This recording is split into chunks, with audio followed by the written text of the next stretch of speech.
अस्सलाम students, unit number 7 इस वक्त मेरे पास मौजूद है। केमिकल इक्विलिब्रियम यूनिट का नाम है, फिजिकल केमिस्ट्री का ये सेकंड लास्ट यूनिट है। इसके बाद हमारे पास एक यूनिट होगा रिएक्शन काइनेटिक्स। फिजिकल केमिस्ट्री हमारी ठिकाने लगेगी। इस यूनिट केमिकल इक्विलिब्रियम के हवाले से अगर मैं बोलता चला जाऊं, इंपॉर्टेंट क्वेश्चंस पेपर में किस पोर्शन से आ रहे जा रहे हैं आप लोगों को, एक तो बफर वाला जो टॉपिक है वो बहुत अच्छे तरीके से करना है। कैलकुलेशन बेस्ड यहां से ज्यादातर न्यूमेरिकल आता है। 2017 में भी इसमें केसी की वैल्यू से रिलेटेड क्वेश्चन आ सकता है, कंसंट्रेशन फाइंड आउट करना आ सकता है केसी के अकॉर्डिंगली। यानी कि इस चैप्टर का सबसे इंपॉर्टेंट जो यूं कह लें जिस टॉपिक के गिर्द पूरा चैप्टर घूम रहा है वो इक्विलिब्रियम कांस्टेंट केसी है। उसी के अकॉर्डिंगली जो है वो सारी बातचीत आप लोगों के साथ तय की जाएगी। सो गाइस, इस यूनिट को स्टार्ट करने से पहले ये बात ज़हन में रख लीजिएगा कि इस यूनिट में भी बहुत ज्यादा important concepts just like electrochemistry वाले यूनिट में मौजूद है। आई विल ट्राई कि आप लोगों के साथ बेसिकली इस यूनिट में आप लोगों को ये यूनिट पढ़ाना नहीं है, आप लोगों की बहुत सी कुछ मिसकॉन्सेप्शंस हैं उनको क्लियर करना है। सो आइए जरा इस यूनिट के यूएचएस के पहले टॉपिक की तरफ देखें। तो कहते हैं एक्सप्लेन करना है आप लोगों ने terms rates of the forward reaction and the backward reaction, reversible और इरिवर्सिबल रिएक्शन और डायनामिक इक्विलिब्रियम क्या चीज होती है। तो स्टार्ट करते हैं सबसे पहले एक डिफरेंस के साथ। डिफरेंस किसके अंदर हम लोग पढ़ने जा रहे हैं? रिवर्सिबल और इरिवर्सिबल रिएक्शन के अंदर डिफरेंस आप लोगों के सामने मौजूद है। Irreversible reactions are those reactions which takes place only in one direction, जो कि सिर्फ फॉरवर्ड डायरेक्शन होती है। ये सिर्फ फॉरवर्ड डायरेक्शन में मूव कर रहे होते हैं, यानी कि रिएक्टेंट सिर्फ प्रोडक्ट्स में कन्वर्ट हो रहा होता है, प्रोडक्ट्स का वापस रिएक्टेंट्स में कन्वर्ट होने वाला कोई सीन नहीं होता। But on the other hand अगर मैं रिवर्सिबल रिएक्शंस की बात करूंगा, they takes place both in forward directions as well as reverse directions. तो ऑफ कोर्स यहाँ पे प्रोडक्ट वापस रिएक्टेंट में कन्वर्ट हो सकती है। तो irreversible reactions goes for completion, जब प्रोडक्ट बन जाएगी तो कंप्लीशन की तरफ जाएगा। अब इनमें क्या होता है कि प्रोडक्ट बनने के बाद डिकम्पोज होकर वापस रिएक्टेंट्स में कन्वर्ट होने शुरू हो जाती है। तो reversible reactions never goes for completion. उनका अल्टीमेट टारगेट और गोल क्या होता है? ये लिखा हुआ है, no equilibrium exist. Irreversible reaction में कोई इक्विलिब्रियम एग्जिस्ट नहीं करता, लेकिन इक्विलिब्रियम स्टेट अल्टीमेट गोल होता है किनका? रिवर्सिबल रिएक्शंस का। उनका टारगेट, उनकी मंजिल उन्होंने अटेन जस्ट इक्विलिब्रियम स्टेट करनी होती है और वो रिएक्शन को प्रोसीड करवा रहे होते हैं जस्ट इक्विलिब्रियम स्टेट को अटेन करने के लिए। ये जो इरिवर्सिबल रिएक्शंस हैं, they can be carried out in open as well as close containers, क्योंकि इनमें कोई इक्विलिब्रियम पोजीशन नहीं होती। बट अगर आप लोगों ने इक्विलिब्रियम पोजीशन अटेन करनी है एक रिवर्सिबल रिएक्शन में, तो आपका रिएक्शन श्योरली एक क्लोज कंटेनर में होना चाहिए। क्लोज कंटेनर में रिएक्शन जो है वो कंप्लीशन की तरफ जाता है। ओके गाइस, आगे जो मैं बातचीत आप लोगों से करना चाह रहा हूं वो एक एग्जांपल्स के हवाले से। ये एक इरिवर्सिबल रिएक्शन को शो किया जा रहा है एक सिंगल हेडेड एरो के साथ, जो रिएक्टेंट्स को ऑफ कोर्स प्रोडक्ट्स में कन्वर्ट करता हुआ दिखाई देगा। और ये जो आप लोगों को डबल हेडेड एरो नजर आ रहा है, एक रिवर्सिबल रिएक्शन को शो कर रहा है। इसमें रिएक्टेंट्स ने प्रोडक्ट्स में और प्रोडक्ट्स ने वापस रिएक्टेंट्स में कन्वर्ट होना है।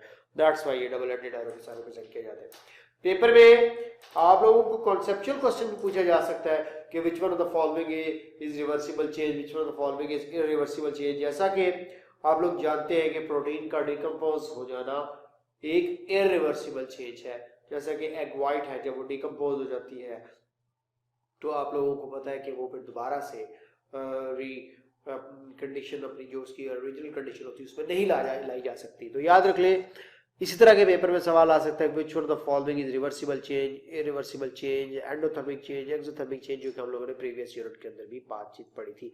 आगे बढ़ रहा हूं बेटे, ग्राफ की मदद से अगर आप लोगों को रिवर्सिबल और इरिवर्सिबल रिएक्शन पहचानना पड़ जाए तो ये कोई डिफिकल्ट टास्क नहीं है, आप लोग इसको बहुत इजीली अंडरस्टैंड कर सकते हैं। याद रखें, एक रिवर्सिबल रिएक्शन में सारे का सारा रिएक्टेंट कभी भी प्रोडक्ट में कन्वर्ट नहीं होता, बल्कि प्रोडक्ट और रिएक्टेंट्स को एग्जिस्ट कर रहे होते हैं इन इक्विलिब्रियम पोजीशन।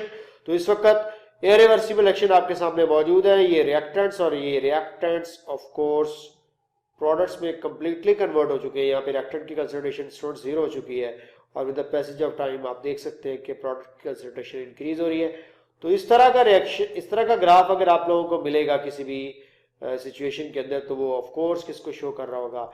एक इरिवर्सिबल रिएक्शन को शो कर रहा होगा, जिसमें आप लोगों के पास जो रिएक्टेंट्स है वो कंप्लीटली प्रोडक्ट्स में कन्वर्ट हो रहे होंगे और प्रोडक्ट्स की मैक्सिमम कंसंट्रेशन आपको दिख रही होगी. व्हाट इज हैपनिंग यार, आई डोंट नो. एनीहाउ, सो ये आप लोगों के पास रिएक्टेंट की कंसंट्रेशन में डिक्रीज और प्रोडक्ट की कंसंट्रेशन में इंक्रीज शो कर है. ऑन दी अदर हैंड अगर मैं रिवर्सिबल रिएक्शन में जाऊं तो रिएक्टेंट की concentration with the passage of time decrease हो रही है, but up to a certain level, और सर्टेन लेवल पर डिक्रीज होने के बाद फिर ये parallel to the X axis हो जाती है, यानी ये कंसंट्रेशन कांस्टेंट हो जाती है.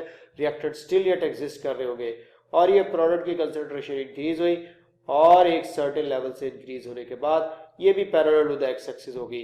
तो इट मींस दैट यहाँ पे ये बेटा जो लाइन है ये अकॉर्डिंग रिएक्टेंट्स लाइन ये हमारे पास इस वक्त मौजूद है और ये प्रोडक्ट लाइन मौजूद है.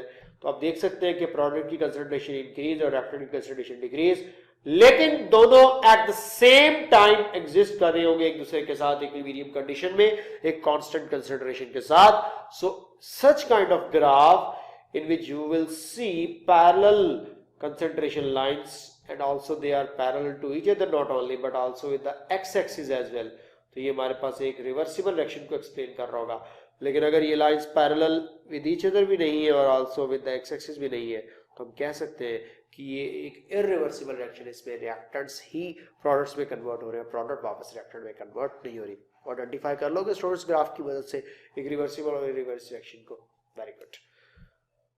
हाँ, केमिकल इक्विलिब्रियम बेसिकली क्या चीज होती है?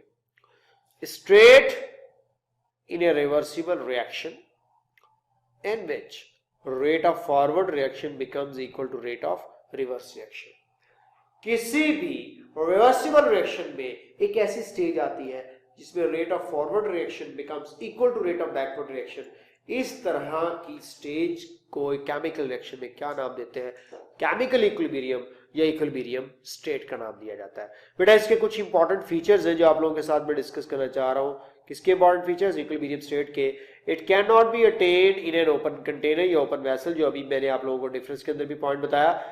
एक केमिकल इक्विलिब्रियम या at chemical equilibrium the concentrations of the various species in the reaction mixture becomes constant. याद रख लीजिएगा, जब इक्विलिब्रियम स्टेट आ चुकी होती है, इक्विलिब्रियम पॉइंट आ चुका होता है, तब उस वक्त जो रिएक्टेंट्स एंड प्रोडक्ट्स की कंसंट्रेशन है ये कांस्टेंट हो चुकी होती है, फिक्स्ड हो चुकी होती है, इनमें फर्दर कोई चेंज नहीं आ रहा होता. क्यों? अभी आप लोगों को हम बताएंगे कि ये रेट ऑफ फॉरवर्ड और बैकवर्ड रिएक्शन जब एक दूसरे की इक्वलाइज हो जाती है तो कंसंट्रेशन बेसिकली कांस्टेंट हो जाती है. इसके अलावा आप लोगों को ये बात पता होनी चाहिए कि equilibrium can be initiated from either side, यानी कि रिएक्टेंट प्रोडक्ट में कन्वर्ट हो सकते हैं और प्रोडक्ट वापस रिएक्टेंट में भी कन्वर्ट हो सकते हैं. तो किसी भी डायरेक्शन से ये इक्विलिब्रियम स्टेट जो है वो आप लोग अटेन कर सकते हैं. उसके बाद a catalyst can not change the equilibrium state and equilibrium state, ये बहुत इंपॉर्टेंट एमसीक्यू उसके लिए. Gibbs energy change delta G क्या होगा? जीरो. यानी कि आप ये कह सकते हैं कि अब अपोजिंग चेंजिंग्स इक्वल रेट्स पर अकर हो रही है. रिएक्टेंट्स कन्वर्ट हो रहा है प्रोडक्ट के अंदर, प्रोडक्ट कन्वर्ट हो रहा है रिएक्टेंट्स के अंदर. तो ऑफ कोर्स ये हमारे पास इस वक्त एक इक्विलिब्रियम स्टेज में चला जाएगा और इक्विलिब्रियम स्टेज में जो फ्री एनर्जी चेंज है वो हमेशा जीरो होता है क्योंकि रिएक्शन इक्वल रेट्स पर अकर हो रहे हैं. It is a dynamic state. अभी मैंने बात की डायनामिक स्टेट में रिएक्टेंट्स प्रोडक्ट्स में अगर कन्वर्ट हो रहे होंगे तो at the mean while products वापस किस में कन्वर्ट हो रहे होंगे? रिएक्टेंट्स में. रिएक्शन प्रोसीड करता रहेगा कंटिन्यूसली और इस वजह से ये अपोजिंग रिएक्शंस कभी भी रुकता नहीं है. रिएक्टेंट्स कंटिन्यूसली प्रोडक्ट्स में कन्वर्ट हो रहे होते हैं और प्रोडक्ट्स कंटिन्यूसली रिएक्टेंट्स में कन्वर्ट हो रहे होते हैं. तो ये जो बात आप लोगों के साथ में शेयर कर रहा था ये केमिकल इक्विलिब्रियम के कुछ फीचर्स के हवाले से थी. Law of mass action explain करना है और फिर इसी इक्विलिब्रियम पोजीशन को एक और वे में आप लोगों के साथ डिस्कस करना है. बेटे लॉ ऑफ मास एक्शन ये याद रख लीजिएगा, माइट बी पॉसिबल पेपर में पूछा जाए. पेवेगी और गुलबर्ग ने प्रेजेंट किया था. Year was 1857. What actually this law explains? The rate at which reaction proceeds is directly proportional to the product of active masses of reactants. What is active mass? इसको represent करते हैं बेटे ब्रैकेट के साथ, और ये एक्टिव मास या active concentration वो कंसंट्रेशन होती है which actually take part in a chemical reactions. यानी कि वो रिएक्टेंट के मॉलिक्यूल्स की कंसेंट्रेशन जो प्रोडक्ट में कन्वर्ट हो रही होगी इफेक्टिव कोलिजन्स करने के बाद, वो एक्टिव मास या एक्टिव कंसेंट्रेशन कहलाएगी। जो कन्वर्ट नहीं हो रही होगी वो एक्टिव कंसेंट्रेशन के अंदर इंक्लूड नहीं किया जाएगा। सो याद रख लीजिएगा, जो rate of the chemical reaction जिस पर वो प्रोसीड कर रहा है डायरेक्टली प्रोपोर्शनल होता है प्रोडक्ट किसके, product active masses of the reactants के। और अगर एक जनरल सा रिएक्शन लिया जाए, A reactant, B reactant, C product and D product, तो इसके लिए इक्विलिब्रियम स्टेज पर एक्चुअली क्या होगा, इक्विलिब्रियम स्टेज पर आप लोग जानते हैं अच्छे तरीके से, ये बात ज़हन में रख लीजिएगा स्टूडेंट्स, कि इक्विलिब्रियम स्टेज पर आप लोगों ने प्रोडक्ट की कंसंट्रेशंस को ऊपर रखना होता है डिनोमिनेटर में और रिएक्टेंट की कंसंट्रेशन को रखना है डिनोमिनेटर में।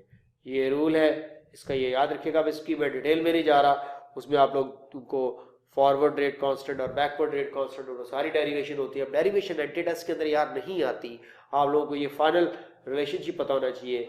ये जो केसी है ये इक्विलिब्रियम कांस्टेंट कहलाता है और ये इक्विलिब्रियम स्टेज पर कैलकुलेट की जाने वाली प्रोडक्ट और रिएक्टेंट की कंसंट्रेशन की रेशो का नाम है। आइए जरा इसके ऊपर कुछ बातचीत करते हैं इक्विलिब्रियम कांस्टेंट केसी के। बहुत इंपॉर्टेंट बेटे equilibrium constant K C. Basically equilibrium constant K C is the ratio of the forward rate constant and the backward rate constant. तो फॉरवर्ड रेट कांस्टेंट और बैकवर्ड रेट कांस्टेंट की रेशियो का क्या नाम है, केसी। इसलिए आज से बात करेंगे तो केसी इक्विलिब्रियम कांस्टेंट के कोई यूनिट्स नहीं देखे जाएंगे। अगर दूसरी तरफ मैं बताऊं तो ये रेशियो होगी product of the equilibrium concentration of the products and the product of the equilibrium concentration of the reactants. आपके पास दो रिएक्टेंट्स और दो प्रोडक्ट्स हैं, दोनों की इक्विलिब्रियम पर जो कंसंट्रेशन होगी उनका प्रोडक्ट ले लिया जाएगा और उसके बाद रेशियो ले ली जाएगी, जिस रेशियो में आप लोगों ने प्रोडक्ट की कंसंट्रेशंस के प्रोडक्ट को डिनोमिनेटर में रखना है और रिएक्टेंट की कंसंट्रेशंस के प्रोडक्ट को डिनोमिनेटर में रखना है। तो आपके पास रिजल्ट में ऑब्टेन होने वाली जो वैल्यू होगी ये इक्विलिब्रियम कांस्टेंट केसी कहला रहा होगा। इक्विलिब्रियम कांस्टेंट केसी के हवाले से आप लोगों को मजीद कुछ चीजें एक्सप्लेन करनी है, लेकिन बेटा इन चीजों को एक्सप्लेन करने से पहले फर्स्ट ऑफ ऑल तो आप लोगों ने ये बात ज़हन में रख लेनी है कि ये जो ग्राफ आप लोगों के सामने इस वक्त मैंने डिस्प्ले किया है ये बहुत इंपॉर्टेंट ग्राफ है। बिलीव मी, यहाँ पे इस ग्राफ में आप लोगों के सामने मैंने 3 पॉइंट्स ड्रा किए जो मैं एक्सप्लेन करना चाहता हूं। बट एक सिंपल रिएक्टेंट्स ए ने बी के साथ रिएक्ट करके सी और डी प्रोडक्ट्स में कन्वर्ट होना है। ये आप लोगों के पास कंसंट्रेशन को लॉन्ग वाई एक्सिस और टाइम को लॉन्ग एक्स एक्सिस लिया गया है। ये रिएक्टेंट की कंसंट्रेशन में डिक्रीज आपको दिख रहा होगा, ये प्रोडक्ट की कंसंट्रेशन में इंक्रीज दिख रहा होगा। आपको यहाँ पे बेटे 3 पॉइंट्स दिख रहे होंगे, point A, point B and point C. अब इस पॉइंट ए को इक्विमोलर पॉइंट का नाम दिया जाता है। क्या होता है इक्विमोलर पॉइंट, अभी इसके ऊपर बात करता हूं। पॉइंट बी को इक्विलिब्रियम पॉइंट कहा जाता है और पॉइंट सी को इक्विलिब्रियम पोजीशन कह सकते हैं हम लोग। स्टूडेंट्स मैं एक्चुअली क्या एक्सप्लेन करना चाह रहा हूं यार कि पॉइंट ए पर अगर आप चेक करें स्टार्टिंग में रिएक्टेंट की कंसंट्रेशन जस्ट आप लोग चेक करें, रिएक्टेंट की कंसंट्रेशन है 50, प्रोडक्ट की कंसंट्रेशन है 0। जब यहां पर टाइम क्या होगा 0, लेकिन जैसे ही रिएक्शन प्रोसीड करेगा रिएक्टेंट की कंसंट्रेशन कंटिन्यूअसली डिक्रीज होती चली जाएगी और प्रोडक्ट की कंसंट्रेशन ऑफ कोर्स इंक्रीज होती चली जाएगी। ये रिएक्टेंट की कंसंट्रेशन का डिक्रीज होना और प्रोडक्ट की कंसंट्रेशन का इंक्रीज होना।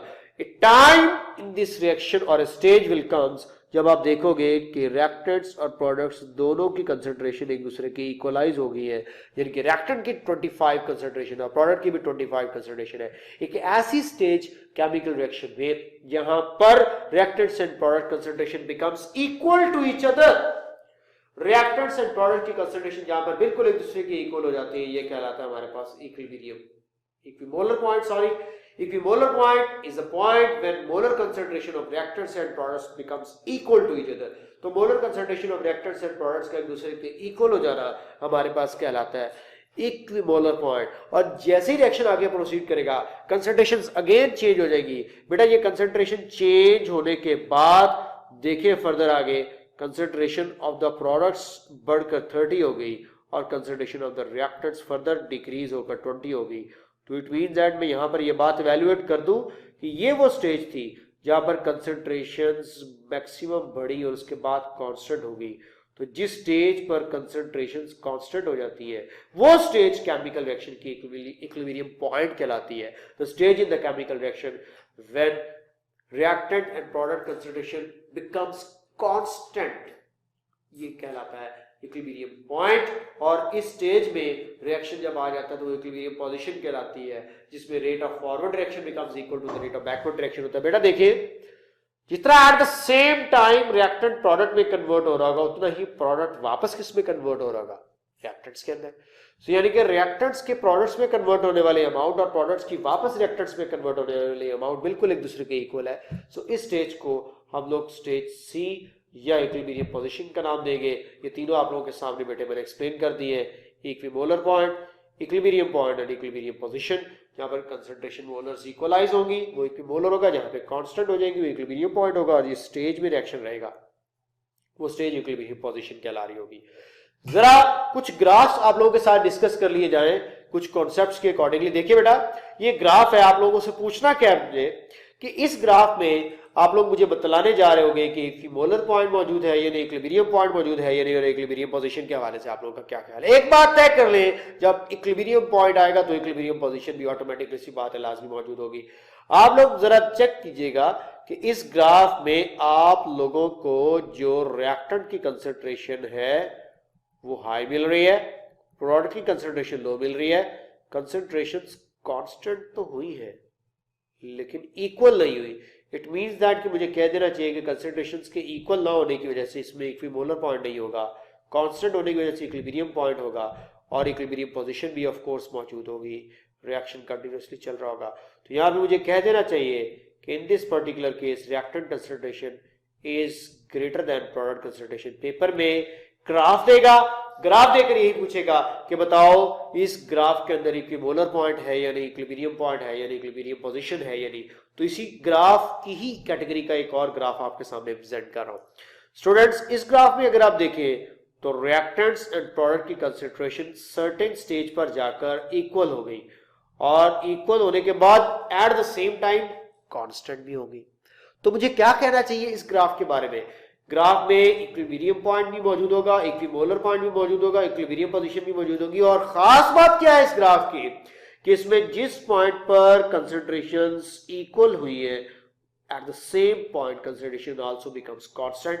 तो इस पॉइंट पर कंसंट्रेशंस ने सेम होने के साथ साथ कांस्टेंट भी अपने आप लोगों को अपने आप को कर लिया, कंसंट्रेशंस की बात कर रहा हूं। सो इस ग्राफ के केस में मुझे ये कह देना चाहिए कि इक्विमोलर पॉइंट और इक्विलिब्रियम पॉइंट दोनों सेम पॉइंट्स हैं, और ये ग्राफ पेपर में इसी पॉइंट ऑफ व्यू से आप लोगों को पूछा जा सकता है। इसको हम लोग पहले एक्सप्लेन कर चुके हैं। यहाँ पर मुझे कंसंट्रेशंस बता देनी चाहिए आप लोगों को। आप कह सकते हैं कि यहाँ पे reactant concentration is equal to product concentration. इस ग्राफ को अगर आप देखें यहाँ पे ऑफ कोर्स आप कह सकते हैं equimolar point yes, equilibrium point yes, equilibrium position भी yes, and I must say here you can say the product concentrations are greater than the reactant concentration. ये आप लोगों की प्रोडक्ट की कंसंट्रेशन है जो बढ़ रही है, और ये आप लोगों की रिएक्टेंट की कंसंट्रेशन है जो कम हो रही है। तो इन ग्राफ को अच्छे तरीके से ज़हन में रखिए, और ये कुछ कैरेक्टरिस्टिक फीचर्स हैं केसी के, ये माइंड में रखिएगा। केसी मींस इक्विलिब्रियम कांस्टेंट। इसके कोई यूनिट्स नहीं होते बिकॉज ये रेशियो है, लेकिन बेटे हम लोग इसके यूनिट्स अगर ड्राइव करेंगे तो किस टर्म में, कंसंट्रेशन की टर्म्स में। It's value is independent of the initial concentration, क्योंकि ये वैल्यू सिर्फ और सिर्फ टेम्परेचर पर डिपेंड कर रही होती है। तो मैं बार बार ये बात कह रहा हूं, इक्विलिब्रियम कांस्टेंट केसी की वैल्यू टोटली किस पर डिपेंड कर रही है, जो है वो टेम्परेचर पर डिपेंड कर रही है। इक्विलिब्रियम कांस्टेंट केसी बेटा याद रख लीजिएगा एक कांस्टेंट वैल्यू, और ये कांस्टेंट टोटली टेम्परेचर डिपेंडेंट है। अभी हम लोगों को इक्विलिब्रियम पोजीशन और इक्विलिब्रियम कांस्टेंट में एक फर्क है जो जानना बहुत जरूरी है। इक्विलिब्रियम कांस्टेंट बेसिकली हमने अभी बात की थी कि ये रेशो का नाम है रिएक्टेंट्स एंड प्रोडक्ट की कंसंट्रेशन की, या forward rate constant and backward rate constant की। आप लोग इसको इक्विलिब्रियम पोजीशन के अकॉर्डिंगली अगर देखोगे तो equilibrium position is something else, जहां पे आप लोगों को रेट ऑफ फॉरवर्ड और बैकवर्ड रिएक्शन इक्वल मिल रहे होंगे। It's value is independent of the concentration of reactants और प्रोडक्ट्स, प्रेशर और कैटालिस्ट। ये टोटली किस पर डिपेंड कर रहा है, टेम्परेचर में। मैं किसकी बात करूं स्टूडेंट्स आपके साथ, इक्विलिब्रियम कांस्टेंट केसी की। उसके बाद नेक्स्ट आप लोग देखिएगा इसकी units of equilibrium constant depend कर रही होती है delta N, number of moles के डिफरेंस पर। तो नंबर ऑफ द मोल्स का जो डिफरेंस है वो होता है number of moles of the products minus number of the moles of the reactants. तो मोल्स ऑफ द प्रोडक्ट्स में से moles of the reactants minus करने पर आप लोगों को डेल्टा एन मिल रहा है। अगर केसी के यूनिट्स आप लोग फाइंड, पहले तो बात ये तय कर लेंगे इसके कोई यूनिट्स नहीं होते because it's a ratio, but if you are going to find out the units of the K C then you will find it regarding to the concentration terms. आइए जरा नेक्स्ट वीडियो के अंदर आप लोगों को केसी की यूनिट्स और इसकी वैल्यू वगैरह को कैलकुलेट करने के बारे में बताते हैं। Kindly watch next video.